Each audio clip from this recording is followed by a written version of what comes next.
We're live. Hello, everyone. I am not Dr. McGrath.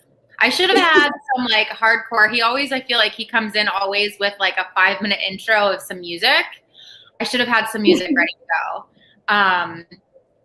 Yeah, so Dr. McGrath is not here tonight. He's on a really cool NoCD kind of adventure, trying to basically help us get some more insurance plans on board, to my understanding. So he's out there fighting on behalf of NoCD, trying to get more insurances to kind of come on board so that we can serve more of you guys.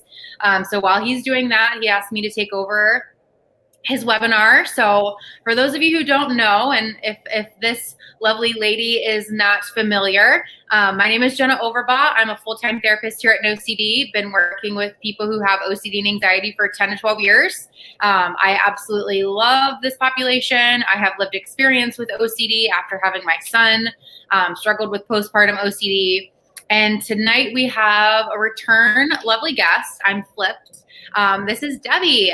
So she is also, I like to call her like an OCD warrior. She also has struggled with and overcome a lot of other struggles in her life. And I feel like you guys loved Debbie. She was here last Monday.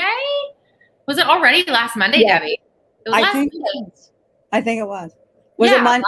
Yes, I think so. Yeah, and you guys loved her. I loved her. So brought her back. She has like such great words of hope and wisdom to share. She has some lived experience, obviously, too. So I'm going to give you guys, in case Debbie is new, I'm going to give you guys some context. Let Debbie introduce herself a little bit, share a teeny tiny little bit about her story for a couple minutes, and then we'll jump into some questions. Yeah, if I can get my camera to work properly, you guys. No, isn't this funny? We love it. We love you, Debbie, no matter what's going on. No, I know. I'm just, okay. So, hi, everyone. It's so great to be back here again, and it's so great to be with Jenna. I feel right at home.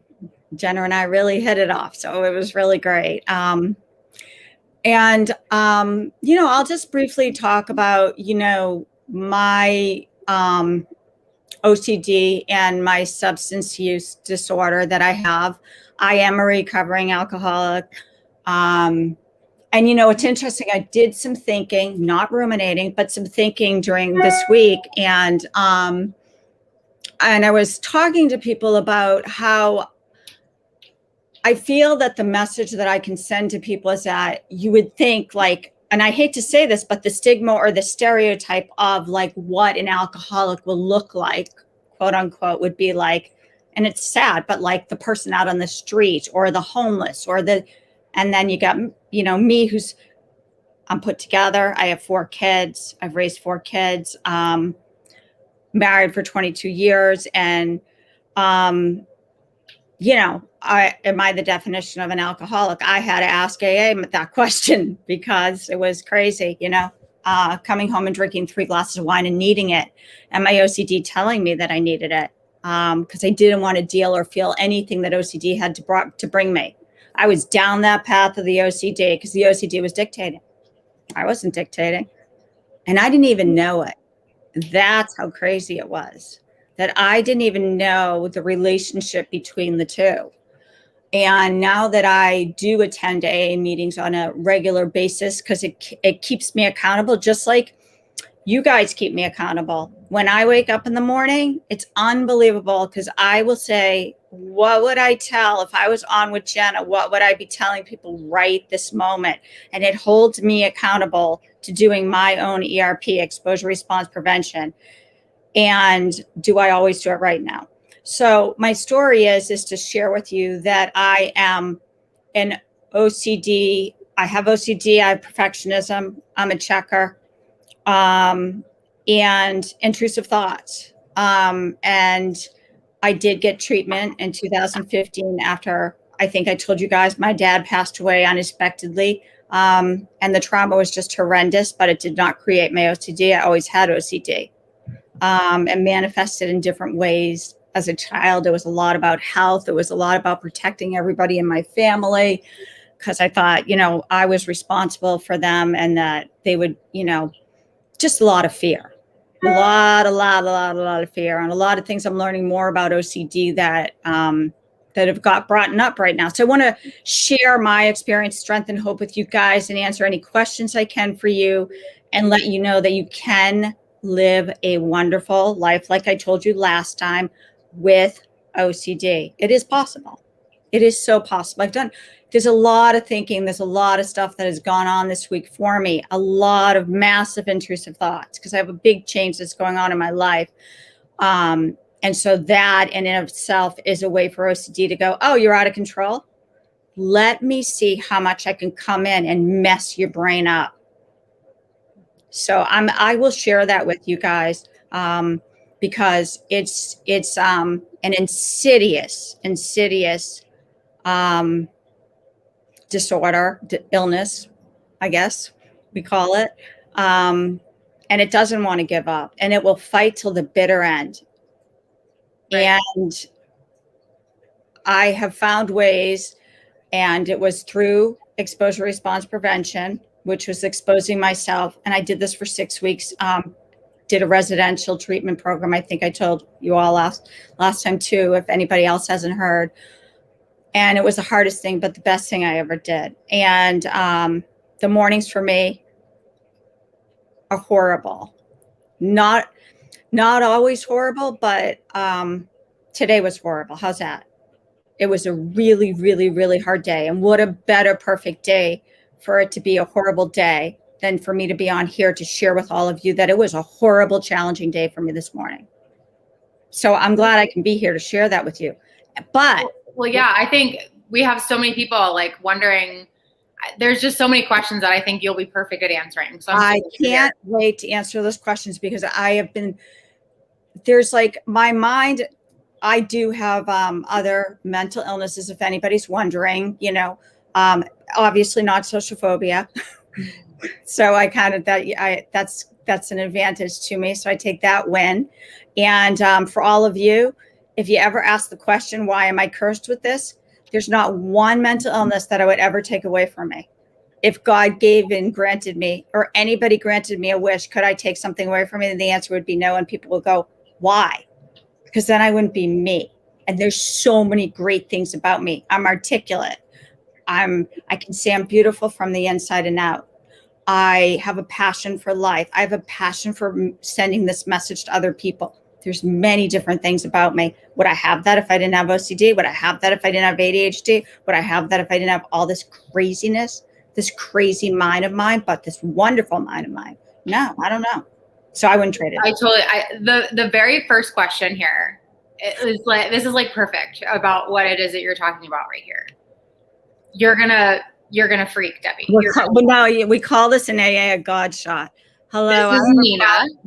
I have a problem with being consistent with therapy. When I start getting better, I panic because I feel like I won't be myself without OCD. Any advice on how to change this mindset? I feel like, Debbie, this is exactly what you're saying, right? Like, it's okay to appreciate we want you to drive the ship, right? Like, we want you to call the shots and not your OCD. And there's a way to do that while still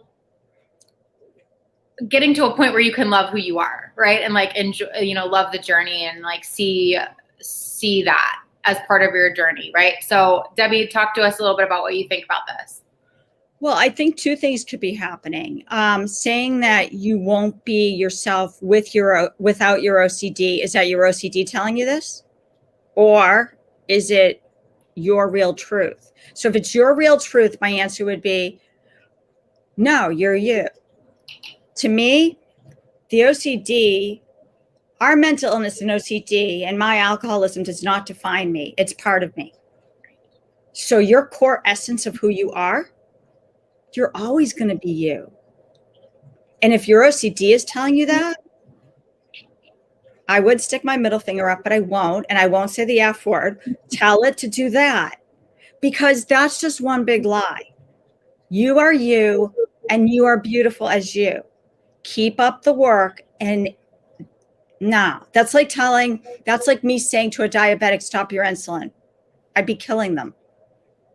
That would be like me telling a cancer patient, don't do treatment. I wouldn't tell them that. So I'm not going to tell you, don't. No, be you. I want you to be you and love you. That's my personal experience.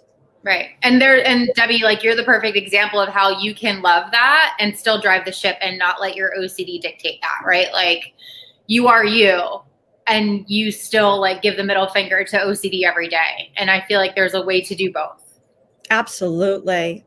It's, it's incredible because during this pandemic, I have to give acknowledgement to those who suffer from, and I know a lot of people who do suffer from contamination issues, and it's done a job on people who suffer from it still, even now. It's a lot of hard work. And this year has been a really good year for me because it's tested me a lot. But it's given me a lot of great things too. It's given me a lot of connections and a lot of relationships that I wouldn't have had otherwise through Zoom. And it's definitely tested my OCD big time. I've had to do a lot of opposite action, which is doing things basically that I don't want to do, dragging myself out, taking my dogs to get groomed, little things that other people find would maybe easy, I find incredibly difficult. So I just want you all to know that. Yeah. I hope I answered the question. Yeah. Here's another good recovery related question I think will be good for you to answer, and I'll chime in. This is from Megan. I have a new obsession where I worry, what if I will never get better? And what if I'm always going to be struggling? Super common. We hear this all the time. This causes a lot of anxiety and depression. I bring up that uncertainty often. How do I stop checking this? So just from my own experience, I hear this happen all the time, especially when people start to feel better. That doubt kind of creeps in treatment, like at the first sign of them being able to make those improvements, maybe like right when they are starting to near the end of treatment, or, they get a hint at the light of the end of the tunnel. OCD can very kind of sneakily, but also very predictably have some doubt creep in, like, well, what if this happens? And what if you're actually not as better as you thought? And what if you end up leaving therapy? You think you're okay, but what if you're not okay? And what if you end up struggling like this forever? What if you relapse? And, it just reminds me, and I'll remind all of you, that this is the doubt disorder. It's nicknamed the doubt disorder for a reason, because it's going to have you doubt everything. It's going to have you want to be in the pursuit of 100% certainty, regardless of whether that's about relapsing, about losing control, about whether you checked something, about how clean your hands are, about whether this real event happened a certain way or whether it didn't. Your OCD is going to make you want to be 100% sure, but the reality is that you can't be 100% sure of everything. So when you have that doubt, that very intrusive and distressing doubt that comes in about like, well, what if I never get better? Of course, that's going to make you a little bit anxious. You care about your recovery, and you care about the work that you've put in. And you need to recognize that as an intrusive thought, as a question. Obsessions often come in the form of questions. And your only job is to not answer that question. Your only job is to, bring it back to the present moment. I'm doing what I can do right now. I'm doing my exposures. And you can apply everything that you know about exposure and response prevention to those types of doubts as well. So when it comes to doubts about, relapsing and am I always going to be struggling, I'm going to recognize that as an intrusive thought. I'm going to treat that like an obsession. That's a question. And as hard as it is for me to not go down that rabbit hole because I want to figure it out so badly, I know that any attempt I make at trying to figure that out is rumination, and it's not helpful. I'm going to end up more depressed. I'm going to end up more anxious. I'm going to end up more uncertain. I'm going to end up less confident about my recovery. And the OCD will make the worst fear come true, right? The OCD is going to make the worst fear come true. Like, then you will start to relapse and you will start to struggle. But it is super, super common. It's a very strategic but predictable trick that the OCD likes to play. Debbie, what kind of thoughts do you have? Yes, it's a very, very common. When I got out of treatment, it was very, very common for people to question. I would talk to my behavioral therapist, and the minute that they felt that they were getting better or not struggling, something else would pop up and they were like, oh no, I'm back in OCD world.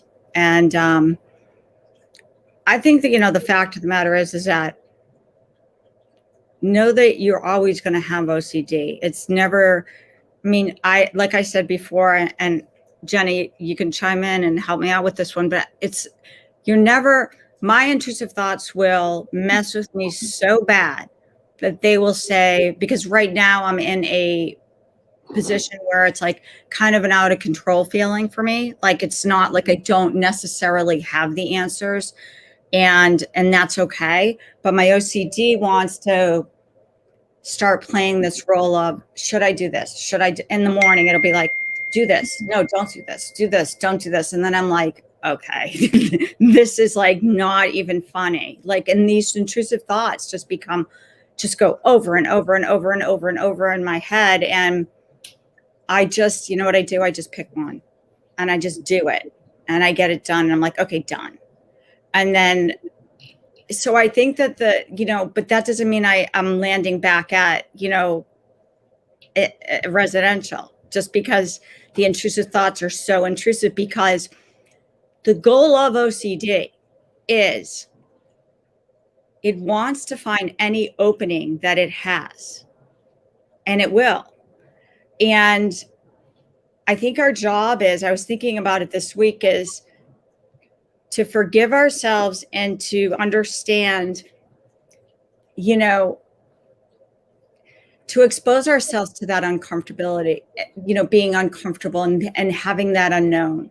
And with those intrusive thoughts, everybody handles intrusive thoughts differently. For me, my best way of handling them is, today, for instance, I looked in the mirror and I said, I started taking care of that little Debbie again that was broken, I told about last week. And then I said, okay, because it kept on saying, you're afraid, you're afraid, you're afraid, you're afraid, you're afraid of what you're going to do. You're afraid, you're afraid. And it just kept on going like that. And it was such an intrusive thought, and you're no good, and you're this, and you're that. And I said, oh, and I said, I am. Okay, so guess what? I am afraid, but I choose not to go down this path, OCD. I am not going down this path. You can try, but I'm not going down it. I'm not inviting you in right now. I'm just not. And it's uncomfortable.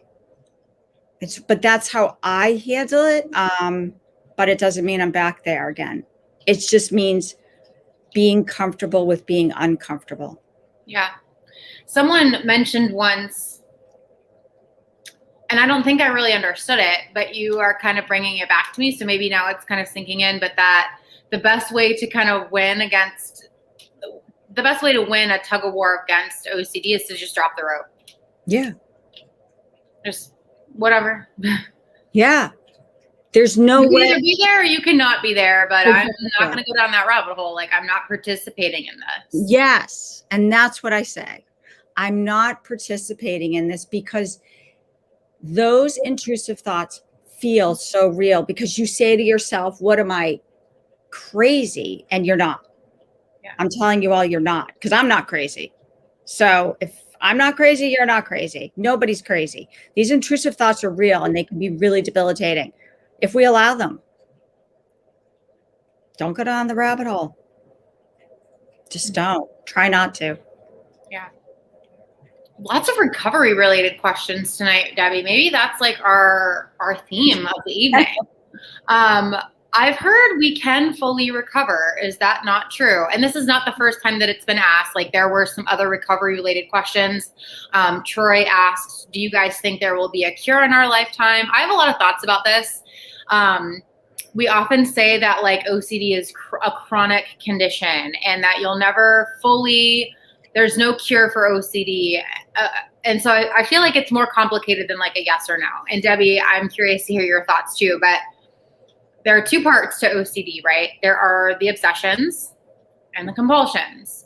The obsessions are the intrusive thoughts, ideas, images, impulses, or feelings that are experienced as very intrusive, very distressing, very disruptive. Then we have the compulsions, right? I do think that if your intention is to never have intrusive thoughts, ever again. Like to never have intrusive thoughts that come in out of nowhere and are complete like neurological junk and they scare you or whatever.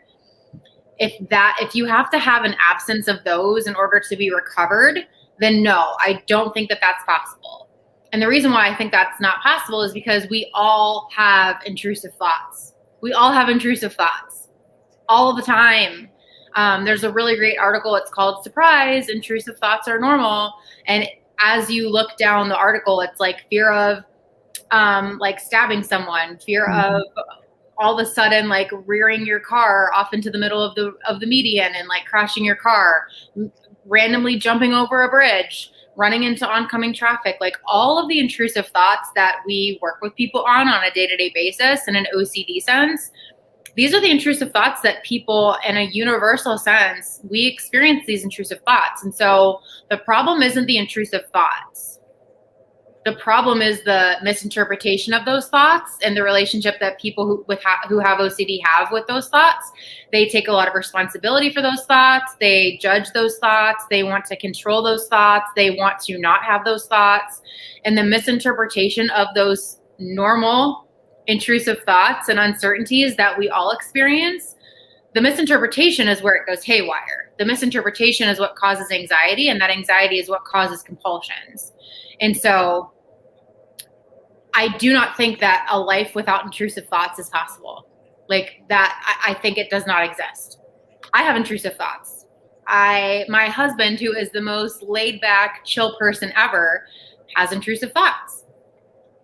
We've done research to show that across the globe, everyone has intrusive thoughts.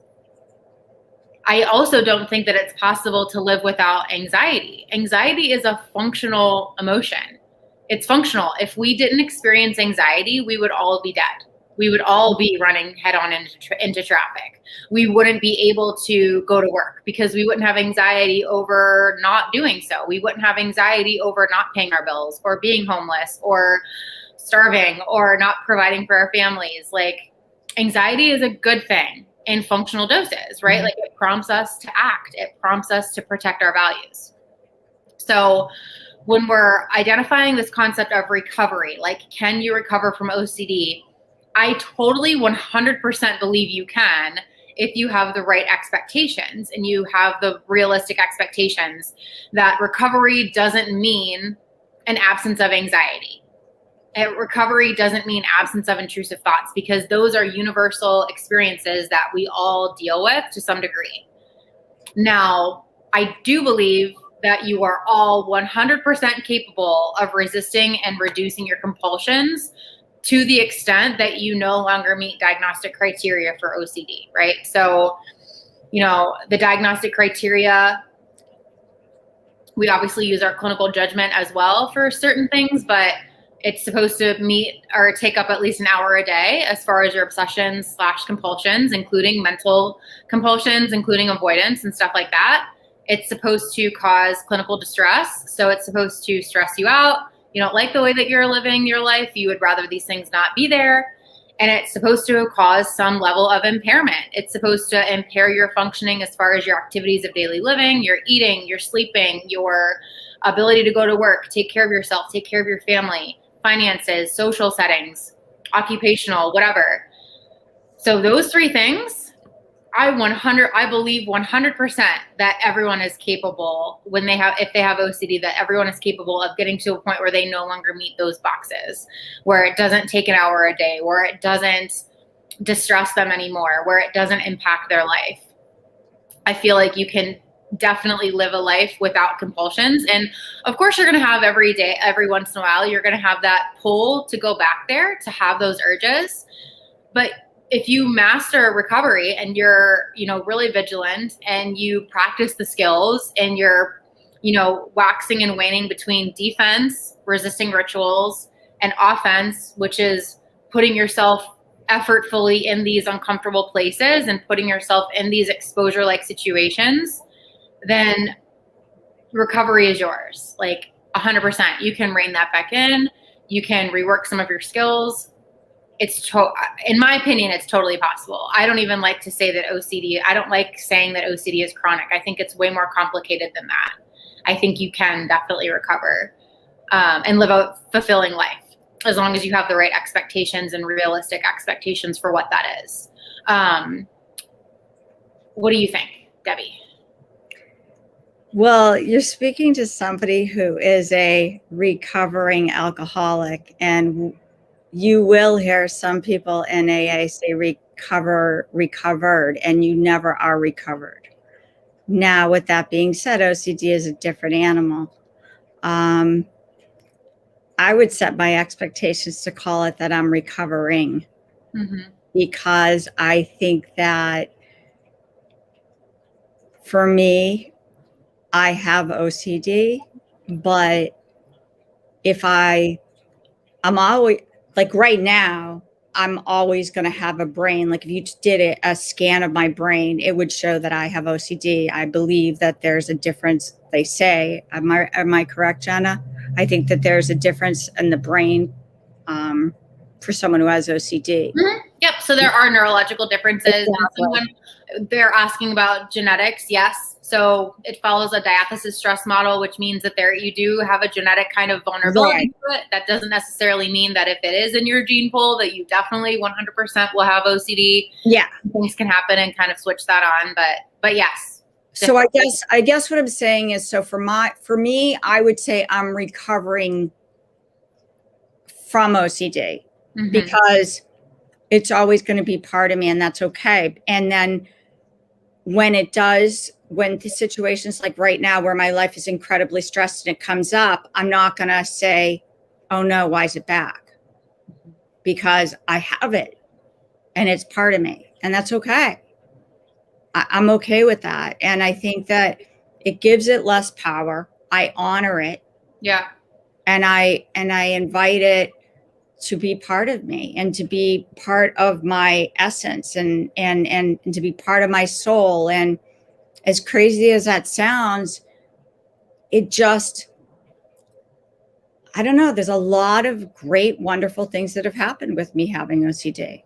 I know that sounds crazy, but I can name them. I mean, it put me into a place that I met wonderful people. It put me into a place that I learned about, what acceptance commitment therapy.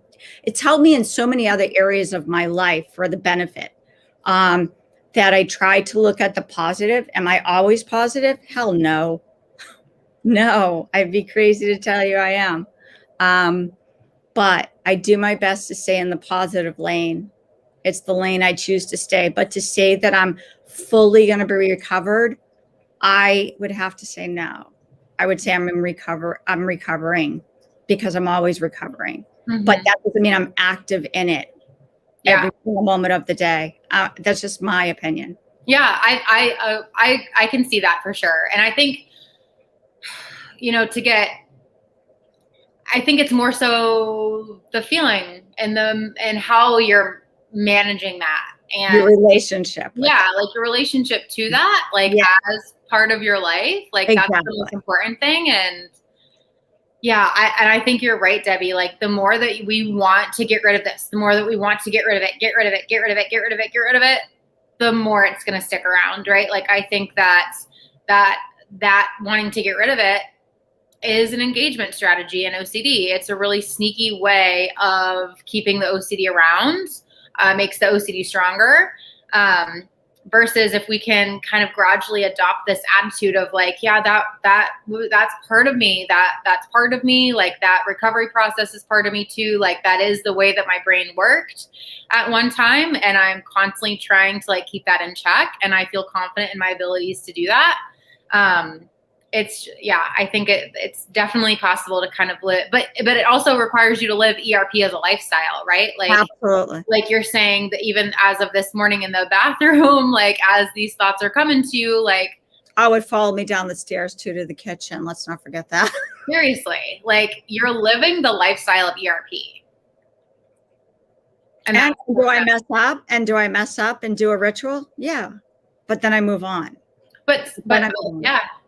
You're human. Sure. There's so many rituals that I could do in that hour of time that if I do literally a minute, I would call that a win-win for me.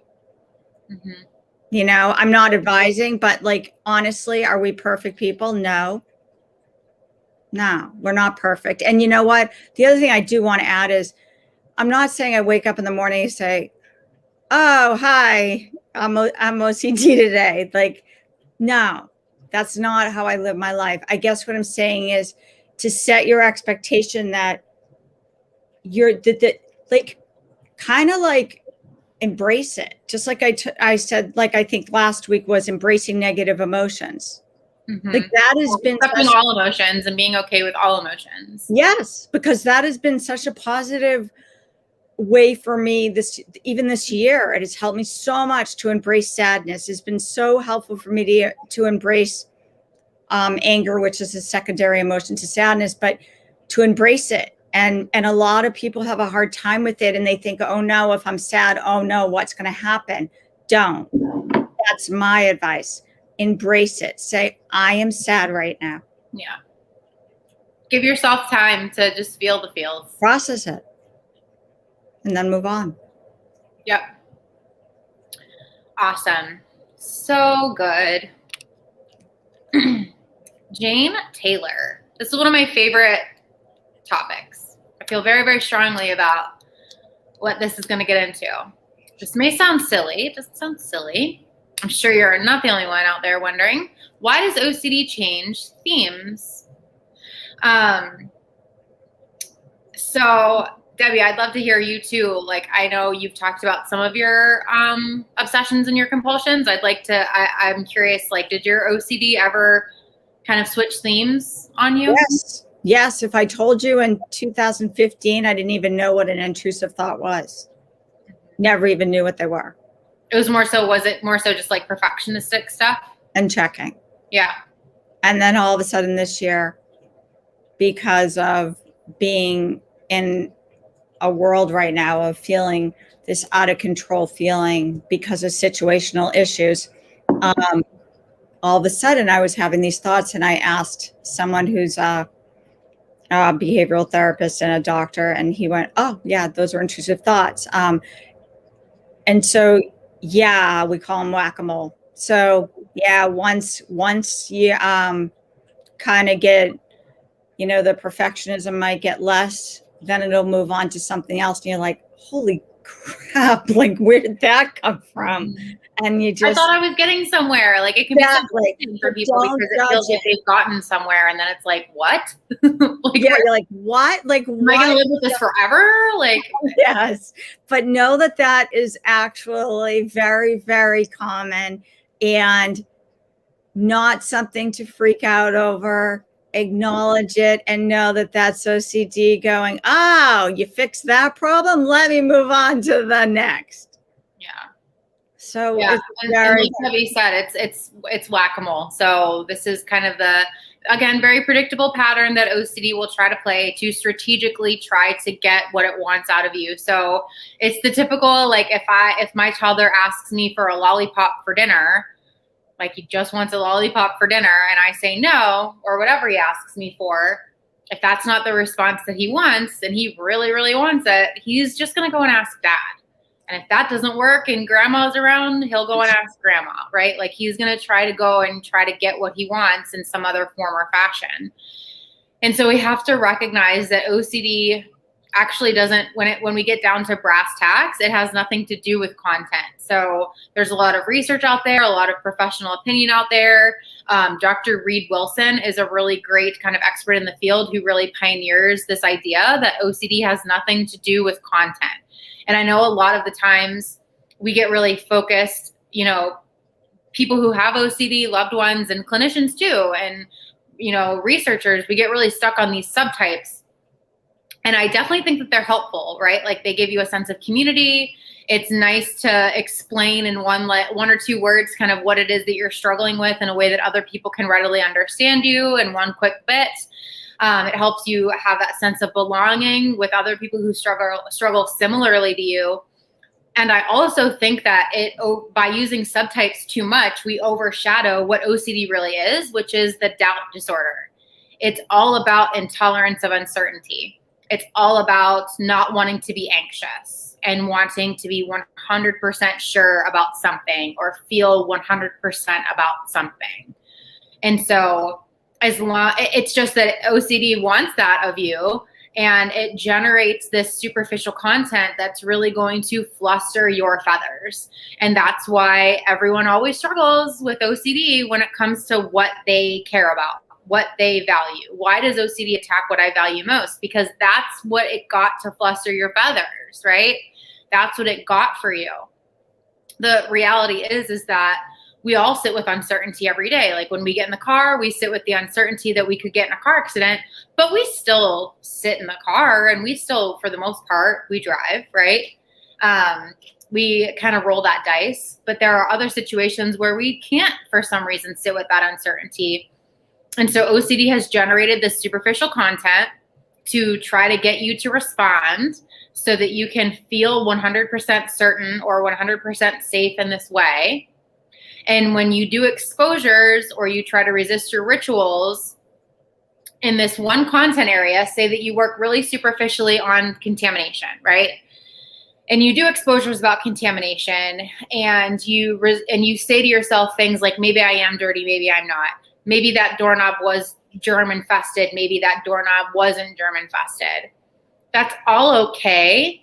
And you need to also recognize the deeper demon underneath. You need to recognize the big bad beast that's underneath that, which is your fear of uncertainty in general. And so the best video that I could give you to kind of describe a little bit more in depth about what this is Dr. Reed Wilson, OCD Winning Strategies. It's like a 3-minute long video. It's all about how OCD has nothing to do with content. This is all superficial, whether it's like sexual intrusive thoughts, sexual orientation, relationship OCD, contamination, intrusive thoughts, perfectionism.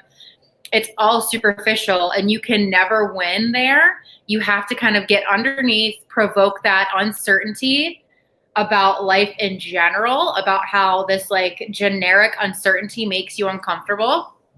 And that's how you address the whack-a-mole issue. When you can say to yourself, like, there are a lot of things in life that I don't know for sure, and I'm not going to try to figure it out. Sitting with uncertainty is hard.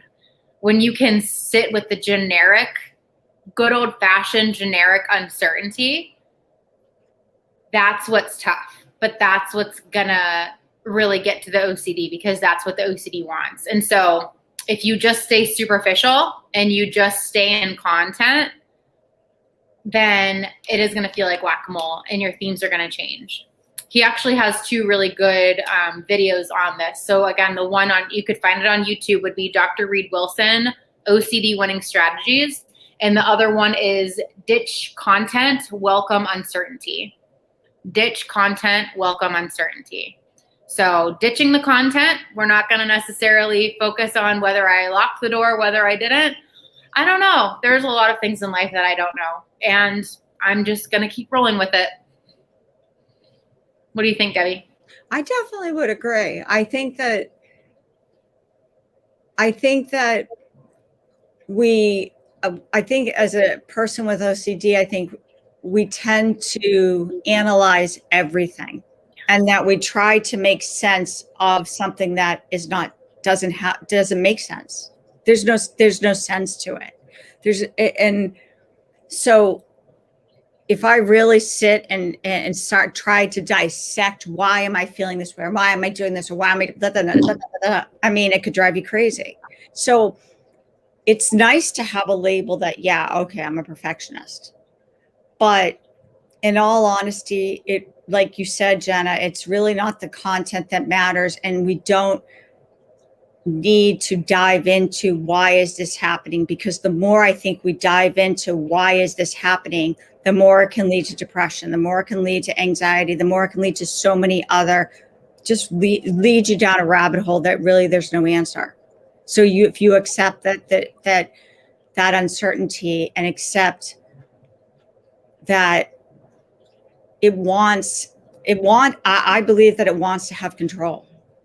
The OCD wants to have control. So if you just live with that uncertainty, and I will oftentimes say, I have no clue if I'm going to, if what's going to happen in 10 minutes to me, because I don't want to live there. I live right here, right now. So, you know, I am going to push a pump for meditation or some sort of meditation. I don't care what you do, but anything that uses your five senses is a great, great thing because it gets you out of your head and it allows you to just calm that mind down. Mm-hmm. Yeah. I meditate every day. As long as you're not doing it repetitively and compulsively, then that's great. I think meditation can be great. I meditate every day.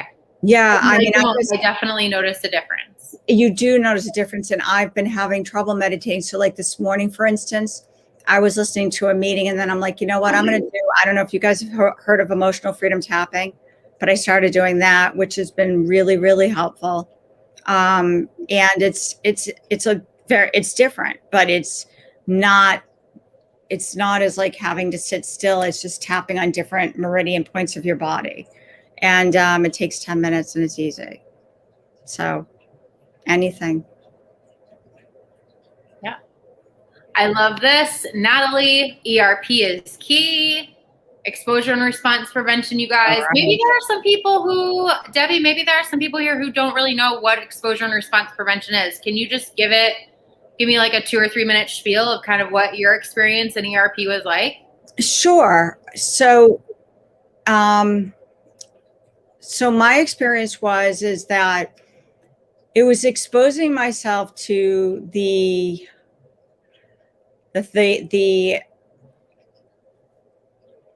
thing that made me feel the most uncomfortable with. So for instance, for me, it was checking. And as I said, like last week, they would make me, you know, toss out my pocketbook and then walk away. And then they found out, oh, that like wasn't doing enough. So then then my behavioral therapist said, we're going to up the ante here. We're going to like put a blindfold on you, like close your eyes. So I closed my eyes and I left everything in the common area. And then I had to put it back in and not know where anything was. And I had to sit with that. And then they said, we don't want you checking in for the rest of the night. And the work is there when they're not looking. If you want to cheat, yeah. You got those people who were going upstairs and using the bathroom when they were on bathroom plans. Are they going to get through ERP? No, you don't cheat it. You work it. You work the program. Anything that's hard is worth it. And so that's what it was. It was living with that uncertainty. It was, I used to do puzzles all the time on my iPad when I was at home. So it was like, I was honestly afraid to even go on my iPad. So they would like make me go on my iPad and start doing puzzles and like exposing myself to it because I literally became afraid of doing the thing that I was doing when I was in the midst of like being just battled and just defeated by OCD and bedridden. So it was exposing myself and then not doing any rituals and really stick buying it. And it's difficult, but it's worth it. Yeah. So worth it. Beyond worth it. Takes time for sure. All right. We have time. This is kind of related to the last two questions, right? Like we can kind of pull from our last two answers. How do I deal with POCD thoughts? So POCD is pedophilia OCD thoughts. So if you're having sexual intrusive thoughts about, usually it's children. But Bella, the way that you deal with POCD thoughts and the way that you deal with any other OCD thoughts is going to be the same, right? Like there's no secret recipe just for POCD. There's no secret recipe just for sexual orientation OCD or harm OCD or perfectionism. It really always comes back down to what Debbie's talking about, which is exposure and response prevention. So again, it doesn't necessarily matter the theme, right? Because the theme is superficial. You'll be able to work with a therapist to kind of probe or kind of provoke those POCD thoughts. But again, the purpose of those is just to put you in a situation so that you can practice resisting your rituals and sit with the underlying doubt, to sit with the underlying uncertainty and not necessarily respond to it, so that you can feel anxious, so that you can have those intrusive thoughts, but not necessarily go off to the races trying to figure it out. Any thoughts, Debbie? Yes. our thoughts will make us believe that what we're thinking is real. And can I say that I've never had those thoughts in my life? I can't say that I haven't. They've come into my life at times, and I don't know why. I think that we tend to overanalyze and try to figure out why. That's I think so dangerous. it is, and I think that we want to fit because we're so high. I mean, they've done studies. We're highly intelligent people, whether it be on whatever level it is, emotional intelligence, IQ, whatever, and we want an answer. We want to know why. Why would I think this? Why would I do this? I'm a good person. I'm this, I'm that. And the judgment starts coming into play. Drop the judgment. Get rid of it. If you know, honestly, every night when you go to bed, you know you're a good person. And if you made mistakes, but like seriously, if you know the truth and challenge yourself and do the ERP with it. And remember, you're not your thoughts. Yeah, absolutely. That's a tough one for sure. Something else that might be helpful, Bella, or anyone else out there who has POCD thoughts or thoughts just in general with the sexual content. We do offer now a lot of different support groups at NoCD. So we also have specifically a support group about sexual content. So that's where you can go if you're having POCD thoughts, just to be around other people who are struggling similarly to you. So it's a really good resource for you guys, whether it's POCD, sexual orientation OCD, sexual intrusive thoughts of any kind. So you can sign up for those groups on your free NoCD app. So if you don't have the app, make sure that you download it. It's free on the marketplace. You don't have to be enrolled in NoCD therapy services in order to benefit from the groups. So just download the NoCD app, and on the very, very first page on your forum, I think you literally can scroll down like a teeny tiny little bit. It'll be the first graphic there that says introducing groups. Click on that image, click on that link, and it'll take you to a page where you can find support groups. We have general support groups just about managing intrusive thoughts. We have generic support groups about, they're called managing OCD, but then there are more specific groups. And one that comes to mind that might be helpful for you, Bella, is OCD sexual content. They're free. And again, you don't have to be in therapy services at all to benefit from the groups. Cool. We have time for a couple more. We have a lot of kind of like real event OCD stuff. A lot of like similarities. So hopefully everything we're talking about is helpful to a lot of people. Oh, Debbie, this is so up your alley. How common is false memory OCD after a night of drinking? And is it possible to recover from this type of theme? I will let you take the lead on that one. False memory OCD after a night of drinking. Is it possible to recover from this type of theme?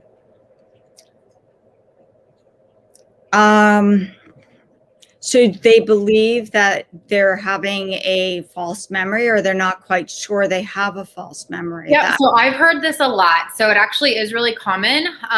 Again, OCD is the doubt disorder, right? So OCD wants to be 100% sure. So I hear from a lot of people after they've been drinking or after they're even like sleep deprived, right? Anything that's going to make your memory a little bit foggy, which drinking definitely does. They have this doubt or this intrusive thought, like, what if this happens, right? Yeah. I actually experienced this. This was one thing in postpartum. It wasn't for drinking, but it was with sleep deprivation. I kept having intrusive thoughts, like, what if I'm so sleep deprived that I bashed my son's head into the wall and I don't remember? So it's kind of like that. And I would spend hours checking him. I would spend hours checking his scalp and like over and over. And I would make my husband wake up so that he could check for me, because I knew like if I did, I would check and be up for like 4 hours. Yeah. It was just, it was easier to ask for the accommodation, as awful as that was. And I knew in the moment it was bad, but it just still felt like I had to do it. So that's OCD for you, obviously. But yeah, so that's kind of what false memory OCD is. It's like, could I have done that? Like, And then it makes your brain plays tricks on you, right? Like as you continue to go back into your mind, you get less confident in your memory, right? So they've done research to show that this experiment was particular to individuals who check like their stoves or their faucets or their doorknobs to make sure that they're closed or turned off or whatever. If you look up OCD and confidence in memory, you'll be able to access this experiment. So they did research to determine as individuals go back to repeatedly check their faucets, their stoves, their lights are off, their hair straighteners or whatever, you would think that as they continue and repeatedly and successively go back and check that thing, you would think that the more times they go and do that, the more confident they'd be in their memory. But the inverse is actually true.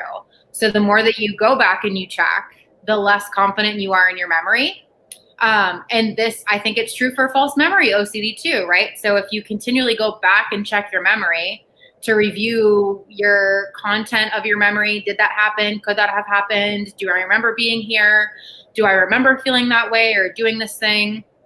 It makes you feel like you're going to be more confident. It makes you feel like you're getting closer, but you're actually getting less confident in your memory. And that's why it can be so debilitating. So it's totally common, especially after a night of drinking. So if you're not able to kind of sit with those rituals or sit with that uncertainty and you're not able to resist the rituals of going back and trying to figure it out and mentally reviewing the situation or ruminating on it, I would recommend not drinking at all because it's not good for your anxiety. Unless obviously it is an exposure for you against you and your therapist. Obviously that's something that you guys have to chat about.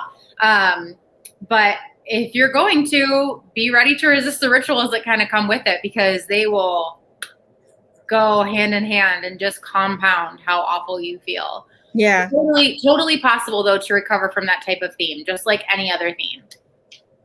I would definitely have to say now that I understand the question better that definitely, first of all, I would say don't drink.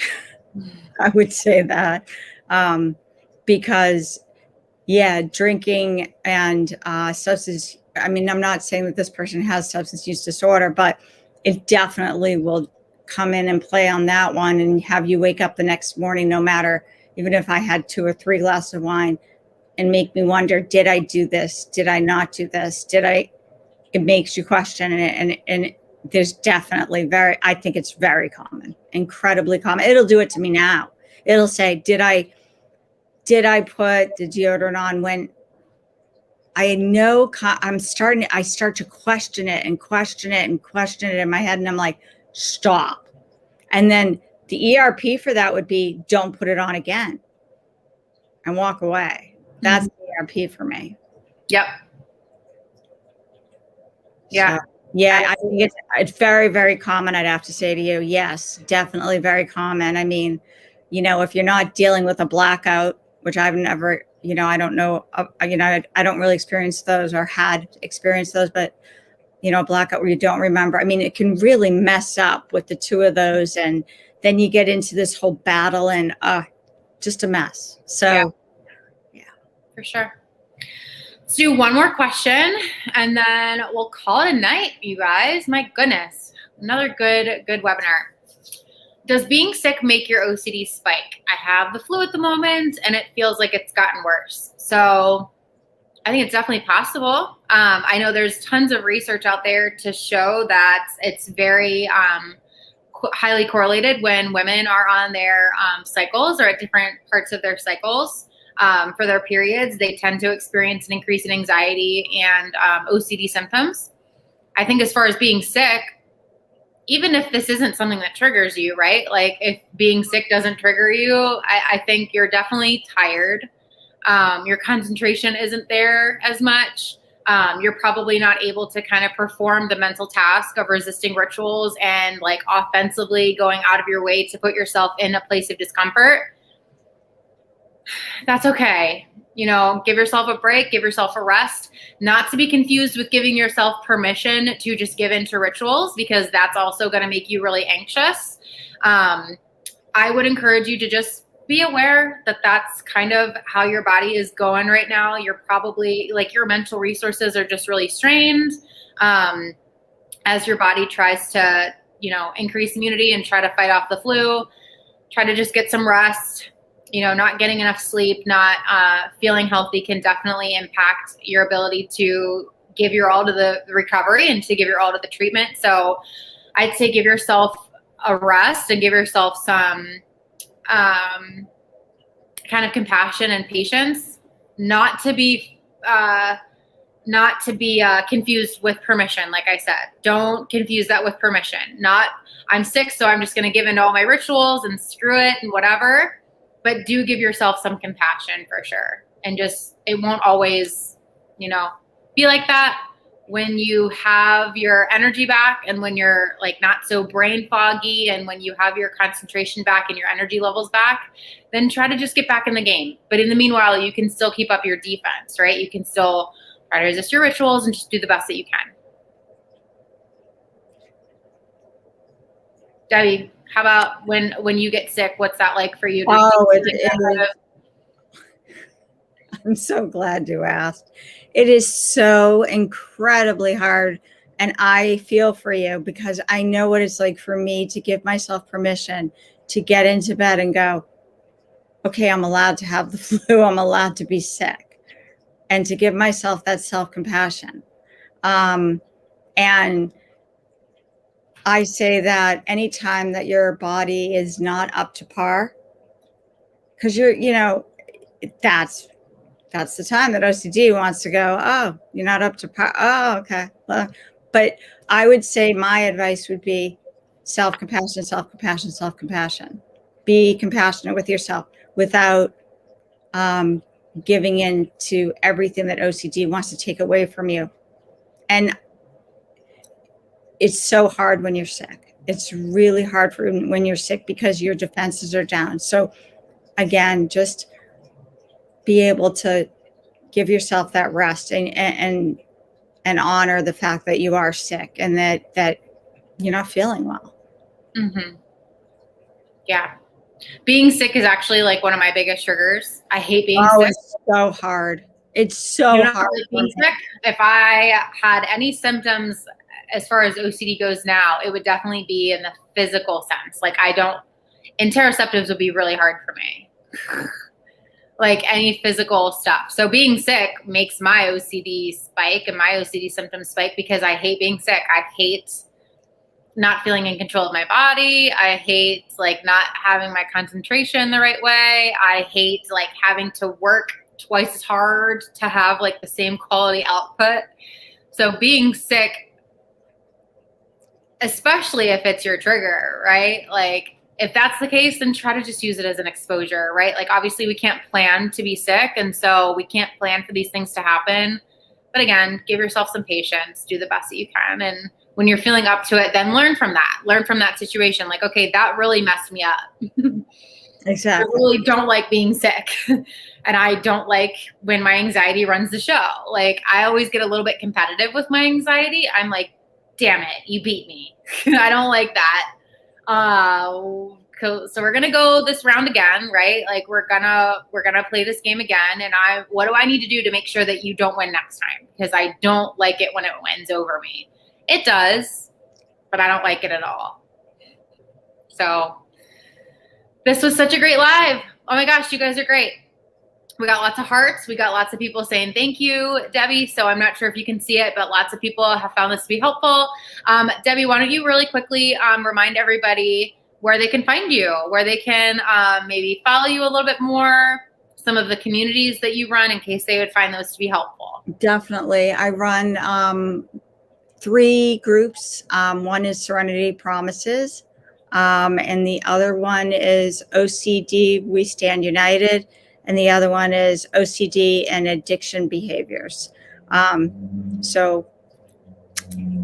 I also have a website, Serenity Promises, which I do blogs and I do newsletters that I send out on different topics that are of interest. So I'd love to have anybody who's interested. Yeah. It'd be great. So, and if you can't find me, just look Debbie Miller Massa up and just send me a message because I get them all day long. Yay. People just flock to you. They love you. So yeah, Tracy says, helpful, Debbie and Jenna. Jose, you're so welcome. We wish you guys the best of luck. Definitely. Yeah. So I will be here next Monday. I'm actually going to be here next Wednesday with Dr. McGrath. So I'll be back next Wednesday as well. I'm going to be all webinared out by the end of this 2 weeks. Just kidding. I could never be webinared out. But I'll be back on Monday. So we'll bring Debbie back one of these days. Hopefully we can even have her like do a little bit more one of these days here. Just sprinkling some foreshadowing there. Hopefully, Debbie. I hope so. We shall see. Alrighty. Thank you guys for all the awesome questions. Thank you, everyone. Come back for more webinars, and we will see you tomorrow for another webinar. Bye, guys. Bye.